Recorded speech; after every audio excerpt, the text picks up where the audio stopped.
Your time to shine with Big Soleil. It's now time for our self-care series brought to you by Big Soleil.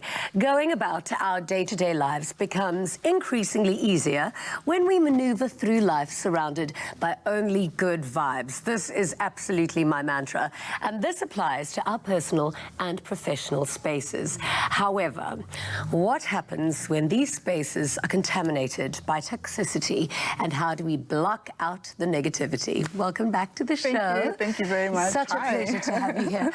I am such a huge believer in energy is everything, and the energy around you has such a huge impact on every part of you. But is negativity actually bad for your health? Absolutely. Negativity can actually be paralyzing to you. Wow. It's really, really bad. There's no other word for it.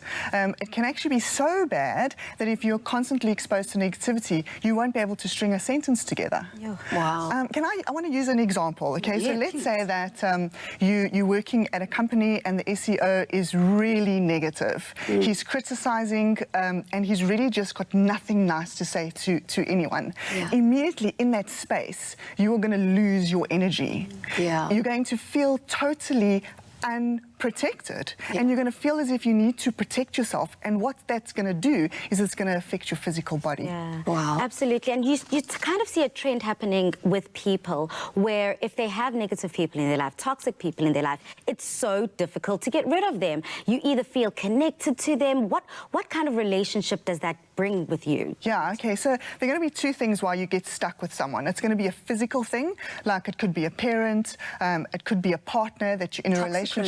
Yeah, totally toxic. And the other thing is you could be emotionally connected to them. So it's a physical thing or emotionally, where you feel as if you actually can't live without them, or they can't live without you. So you feel stuck. It can actually even be a combination of the both. You know, the physical, you can't really move from them, as well as you emotionally attached to them. So it's very difficult. It's like the relationship between an empath and a narcissist. Like the narcissist needs the empath because needs that person to kind of feed their narcissism, and the empath needs, almost thrives on that negativity. Almost thrives on it, and they can't live without it. Yeah. Yeah. So what tools do you recommend for people to kind of block out negativity? Because I think that having negativity in your environment can affect your self-worth, and that ultimately will then lead to feeling sick, feeling low, depression, all of that. Hey? Yeah, absolutely. The first thing is you need to take yourself into an empowering position. Yeah. So the first thing you need to do is actually make the choice. Okay. Yeah. Should I stay or should I go? The reason why you're going to do that is because then you're going to stop blaming. You're in the position you're in because you choose to be. Number one, make the choice. The next thing is you need to ask yourself, is it true? Is that negativity actually true? If it's true, fix it. Because if they come back to you and they repeat the same negativity again, you can say to them, yeah, this is what I've done about it. You were right. I actually gave it some thought, and this is now what I've done about it. Yeah. If it's not true, it's their stuff. It's not your stuff. Don't carry that baggage. Leave it where it is. It belongs to them. It's not yours. Yeah. But as a life coach, this is so much easier to put in your daily living and your personal relationships, but how does it work at work in a professional setting where you can't just pick up your toys and go, you've got bills to pay, but you keep dealing with the same issue? Yeah, so for me, you have to have a plan. So if you've got a really, really nasty boss, you have to have a plan. How are you actually going to talk to him?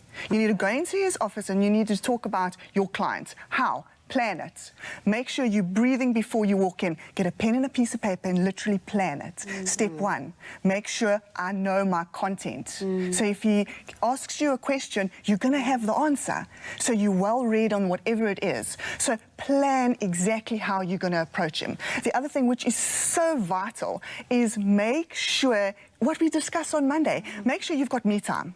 You can't constantly have this attack, negative. You need to back away from it, gather your strength. But don't you find sometimes when you go into a negative situation, it becomes so overwhelming that you get so flustered, and then you don't get out what you want to say because you're just so emotional. And then later on in the shower, you're like, oh, I should have said that. That happens to me all the time. All my arguments in the shower. Yeah.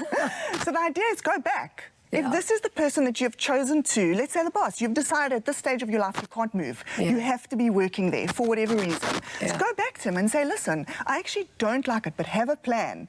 Don't walk in there and say to him, I don't like the way you're treating me, without a set out plan. Yeah, it makes it very important. Anna-Rin, I always learn so much from you, and I think so many viewers at home have definitely been taking those notes and applying them in their daily lives. Thank you so much. Thank you very, very much. Now, the trick is to always think and be positive, and the rest will fall into place organically. Well, now is your time to shine with Big Soleil disposable razors. They're available at your local leading retailers nationwide.